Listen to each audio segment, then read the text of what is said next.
আসসালামু আলাইকুম, আমি সঞ্জিতের সাথে welcome back to my channel. টেবিলের উপরে এত চামচ টামচ দেখে ভয় পেয়ে যাচ্ছেন না তো?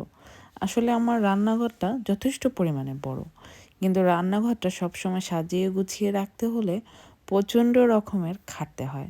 মানে কয়েকদিন পর পরই সব কিছু গুছিয়ে নিতে হয়। তো আজকে আমি রান্নাঘরটা গুছাবো। তো গুছানোর আগে আমি ভাবলাম আজকে আপনাদের সাথে একটু ভিডিও শেয়ার করি যে আমি রান্নাঘরের জিনিসপত্রগুলো কিভাবে গুছিয়ে রাখি। জিনিসপত্র যদি আপনি গুছিয়ে রাখেন তাহলে কাজ কিন্তু একদম সহজ হয়ে যায়। তো আমিও চেষ্টা করি সব কিছু গুছিয়ে রাখার। তারপরেও দেখা যায় ২-৩ মাস পর আবার এলোমেলো হয়ে যায়। আবার ২-৩ মাস পর পর এরকম গুছিয়ে নিই। প্রতি মাসেই কিন্তু গুছানোর প্রয়োজন পড়ে না। ২ থেকে ৩ মাস এরকম ভালোই থাকে। পরে আবার একটু উল্টোপাল্টো হয়ে যায়, আবার একটু সময় দিয়ে গুছিয়ে নিই। আর এই রান্নাঘর গোছাতে আর এইগুলো ঠিকঠাক করে রাখতে অনেক টাইম লাগে। এত বড় ভিডিও শেয়ার করব না, শর্টকাটে আপনাদের দেখাবো। তো এটা হচ্ছে আমার চামচের ড্রয়ার, এটা হচ্ছে আমার চুলার নিচের ড্রয়ারটাই। তো এটায় আমি সব ধরনের চামচ, কাঁটা চামচ, তারপরে কি বলে ছুরি, এই টাইপের জিনিসগুলো রাখি। দেখা যায় খুব সহজে খুব তাড়াহুড়া করেই এই জিনিসগুলো আমি বের করতে পারি। আর এখন আমি চামচের নিচের ড্রয়ারটা আপনাদের সাথে শেয়ার করছি।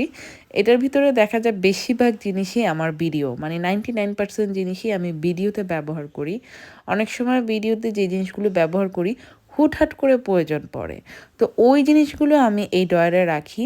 কারণ যেহেতু আমি চুলার সাথেই ভিডিওগুলো করতে থাকি, আমার রান্নার ভিডিওগুলো, রান্নার চ্যানেলের ভিডিওগুলো, তখন আমি এখান থেকে তাড়াতাড়ি করে নিয়ে নিতে পারি। তো এটা এখন আমি পুরাটা ভালো করে মুছে পরিষ্কার করে এটাও আমি সাজিয়ে গুছিয়ে রাখবো। আসলে আমি এত সুন্দর করে আজকে সাজাবো না, কারণ এই বাসাটা আমরা খুব শীঘ্রই পরিবর্তন করব। আই মিন আমরা অন্য বাসায় যাব, এই বাসায় আর থাকবো না, কারণ এই বাসাটা আমি অলরেডি বিক্রি করে দিয়েছি। হয়তোবা এটা আপনারা অনেকেই জানেন। এজন্য আমি এত বেশি টাইম দিব না, এত সুন্দর করে গুছানোর চেষ্টাও করব না। আমি জাস্ট আমার কাজগুলো, আমার রান্নাগুলো সহজ করার জন্য টুকটাক গুছিয়ে নেব।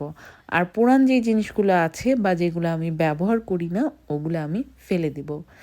আর নিচের ড্রয়ারটা, সবার নিচের ড্রয়ারটা, সেটা হচ্ছে আমাদের শুধু নাস্তার, যেমন বাচ্চাদের সকালের নাস্তা, বিকালের নাস্তা, রুটি, পাউরুটি, তারপরে মুড়ি, তারপরে কর্নফ্লেক্স, এই টাইপের জিনিসগুলো আমি রাখি। তো ওগুলোও আমি গুছিয়ে রাখলাম। যেগুলো ডেট শেষ হয়ে গিয়েছে ওগুলো ফেলে দিলাম। সহজে এরকম হয় না যে ডেট শেষ হয়ে গিয়েছে ফেলে দিতে হবে।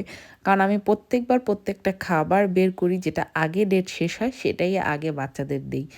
কারণ আমরা যেহেতু অনেক দূরে থাকি, আমাদের মার্কেট অনেক দূরে, আমরা কিন্তু প্রতি মাসেই একটা রিজার্ভ খাবার ঘরে রাখি। যেন কোনো কিছু এমন না হয় যে একবারে শেষ হয়ে গিয়েছে, এখনই তাড়াতাড়ি গিয়ে মার্কেটে আনতে হবে। আর ওভেনের উপরে যে ড্রয়ারগুলো দেখতে পাচ্ছেন, এগুলাতে আমি বাচ্চাদের একটার ভিতরে চকলেট রাখি, চিপস রাখি। আর সবার উপরেটা আমি রিজার্ভ কিছু খাবার রাখি। আমার রান্নাঘরে অনেকগুলো কাভার, কিন্তু এতগুলো আজকে পরিষ্কার করা সম্ভব না। উপরে যে হোয়াইটগুলো আছে ওগুলো একটাও করব না, নিচের সাইডেরগুলোও করব না। আজকে শুধু এই কয়টাই করব। আরেকদিন বাকিগুলো করে নিব।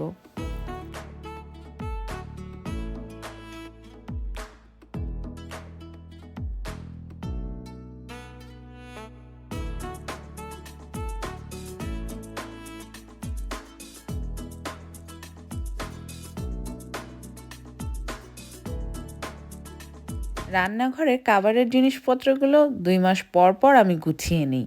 কিন্তু রান্নাঘর কিন্তু আমি প্রত্যেকদিন ২ থেকে ৩ বার পরিষ্কার করি।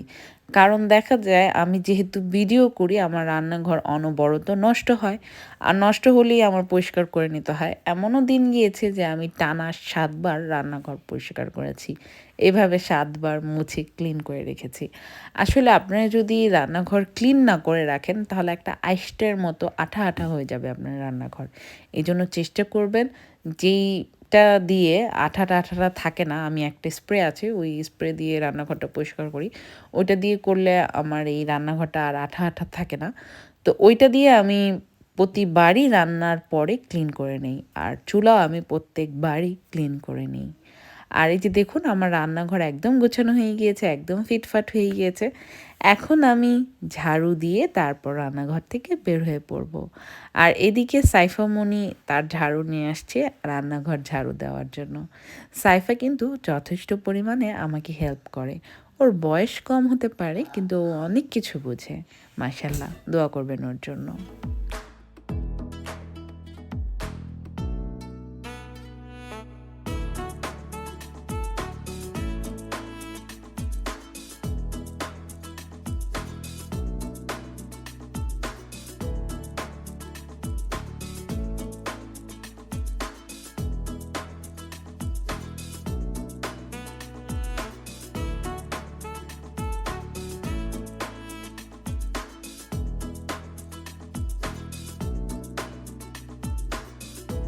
বাচ্চারা যখন আমার সাথে কাজ করে তখন কিন্তু আমি বাচ্চাদের না বলি না। ওদের উৎসাহ দিই, ওদের বাবা দিই। ওদের কাজের জন্য ওদেরকে অনেক বেশি ভালোবাসা দিই। যেন ওরা আগ্রহ পেয়ে আরও একটু কাজ করে। তো দেখুন সাইফা কিন্তু তার চেয়ারটা তার ঘরে নিয়ে যাচ্ছে। ও কিন্তু আমাকে যথেষ্ট পরিমাণে হেল্প করে। আর হ্যাঁ, আমার রান্নাঘর কিন্তু পুরোপুরি গুছানো হয়ে গিয়েছে। আশা করি আজকের ভিডিওটা আপনাদের ভালো লেগেছে। আসলে আমি এই টাইপের ভিডিও তেমন একটা বানাই না। কিন্তু আমি ভাবছি যেহেতু আমি বাসাটা ছেড়ে দিব, আর বাসাটা আমি ছাড়ার আগে আরও ক্লিন করে ছাড়বো। তো তখন আপনাদের সাথে আমি আরও কিছু ভিডিও শেয়ার করব। কারণ আমি এই বাসা ছেড়ে দিব বা আমি এই বাসা থেকে চলে যাব, এই জন্য এই বাসা অপরিষ্কার রাখবো, সেটা কিন্তু আমার মাইন্ডে কখনো ছিলও না, থাকবেও না। কারণ আমি নিজেই পরিষ্কার থাকতে পছন্দ করি, আর বাসা ক্লিন করে রাখতে সেটা খুবই বেশি পছন্দ করি। তো অন্যের বাসা এখন এই জন্য ক্লিন করব না, সেটা কিন্তু হবে না। আমি যাওয়ার আগে সব কিছু ক্লিন করে একদম পারফেক্ট করে রেখে যাব। হাতে যদি সময় থাকে তাহলে সেটার ভিডিও আপনাদের সাথে শেয়ার করব। তা আমার গুছানো শেষ। আশা করি আপনারা আমার ভিডিওটা পছন্দ করেছেন। আর হ্যাঁ, আপনারা যারা এখনও আমাকে ফলো করেন নাই অবশ্যই ফলো বাটনটা ক্লিক করে দিবেন। তাহলে নেক্সট ভিডিওগুলো আপনাদের ঘরে পৌঁছে যাবে। আর হ্যাঁ, যারা এখনও আমার রান্নাঘরের ফুল ভিডিওটা দেখেননি তারা আমার চ্যানেলটা একটু ঘাটাঘাটি করলেই পেয়ে যাবেন। আর যদি না পান তাহলে আমাকে নক করবেন, আমি আপনাদের লিঙ্কটা শেয়ার করে দেব। আমার ইউটিউব চ্যানেলেও আপনারা আমার ফ্ল্যাটের ভিডিও, আমার রান্নাঘরের ভিডিও ফুল পেয়ে যাবেন। তো এই তো আমার রান্নাঘরটা পুরোপুরি গুছানো হয়ে গিয়েছে। এখন আমি এখান থেকে বিদায় নিব। ভালো থাকবেন সবাই। আল্লাহ হাফিজ সবাইকে।